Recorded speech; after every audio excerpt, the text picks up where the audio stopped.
With strong organizations like Optimist, women are making a difference.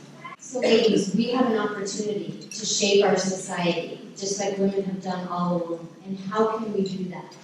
By doing more than talking, by actually implementing. We have an illustrious panel here today that's going to talk to you, but they're going to share about tools and resources you can actually use and walk away with today. That the top tools that I have used over the past several years to continue to move myself and my organizations and my efforts forward is to stay in action, first of all. I'm someone that likes to think. Does anybody else in here kind of get in that trap of thinking, and imagining, and hoping and dreaming and thinking about it again? I have to ask myself very often, are you thinking or are you doing? Because it takes almost the same amount of effort to think something to death than to just do it. Because fear is a powerful motivator, and you can either surrender and stay stuck or paralyzed, or you can use that fear as fuel. The second tool that I'd like to mention is especially important for women. You have to learn and give yourself permission not to be the Lone Ranger, and discover the power of delegation. There we go. Knowing what only you can do. And your goal is to take those things of only you can do and bring it up to numbers 1 and 2.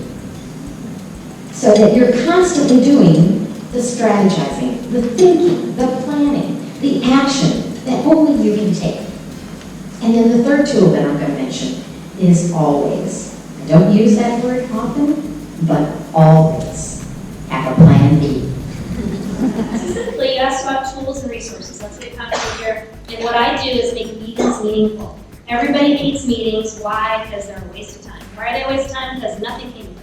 So when I conduct meetings, the pre-meeting is a very active part of my day, and I don't enjoy it, but I discipline myself. So plenty of advance notice, letting people put it on the calendar, calendaring it for them, reminders, and then making sure all the right people are there. Also, I send pre-meeting assignments. And you don't call them assignments because these aren't people that work for you necessarily. A lot of the community outreach stuff that we do, it's a dotted line. Although I'll do it whether they're my employees or not as the leader of the meeting. Hey, can everyone help bring this to the meeting? And so come prepared with these numbers or these reports, or maybe it's just brainstorm some ideas of initiatives you think we ought to take on. Give them some sort of a pre-assignment. It doubles as a reminder about the meeting. Then at the meeting, having an agenda. I apologize if everyone here already does that, but it actually is helpful because some people, depending on their learning style, like to have something to hang on to. So you give them something. Some people like to check the boxes as they go through the meeting. It helps them resist the urge to panic that this meeting will go on all day long because they can see the progress. Sticking to the agenda, always have the last item on the agenda say any questions or comments or feedback or next steps, and make sure that they're, and by the way, in the pre-meeting, I ask them also, anything that you want to add to the agenda right now in advance of it. And then post-meeting, I send a follow-up note with things that I have promised to follow up on, and I send it to them. I say, thank you for meeting with me. As I promised, here is the material you had requested. And don't forget to send me ... whatever your post-meeting work assignment is. And I find that makes the meeting itself go a lot quicker, which everyone loves. But it also makes it more meaningful and productive. And then between the post-meeting email or call and then the next pre-meeting call, there's not so much time that passes either. The tool that I used, and I started it 18 years ago when I started my business, is a daily scorecard. Because we cannot manage what we do not measure. And whatever we measure improves. And measurements give us direct feedback. So think about your bank account right now. What is that balance?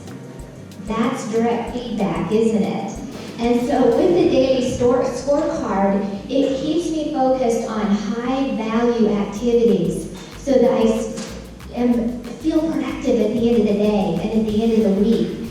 When I started my business, I actually was very rudimentary. I had 85 semi-precious gemstones in one vase. I put it on my desk, and everything that I did that was proactive in my business, I would move it to the other vase. The goal was to have all those moved by Friday afternoon. And it was exactly what Linda was telling us. It was proactivity. The second tool is a cup. And this cup says, get your ass in gear. And it's always on my desk because I have found over the years that when I ask, I receive. And I learned this many years ago. I was 18 years old. I worked for this big company, and they interviewed 20 people for one job. I saw these people coming in and out, and they chose this one woman named Sherry, and I went to the hiring authority and I said, what is it about her that you offered her the job?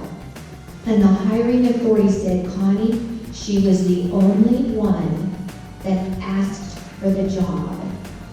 And that has been, from 18 years old, profoundly effective, just to ask, and amazing things happen.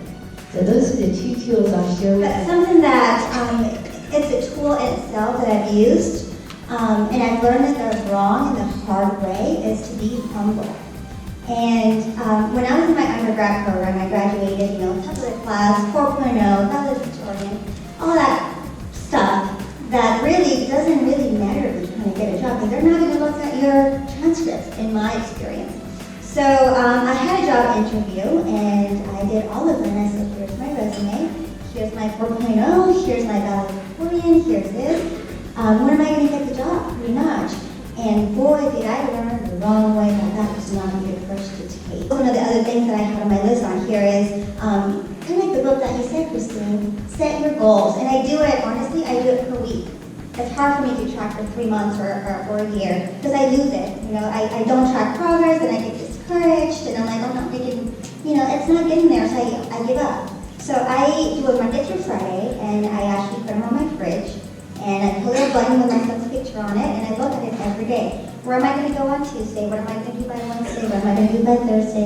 And if there's goals that I don't accomplish, it's okay. I move along to the next week, and it keeps me So I will be brief. The first thing, prayer and journaling.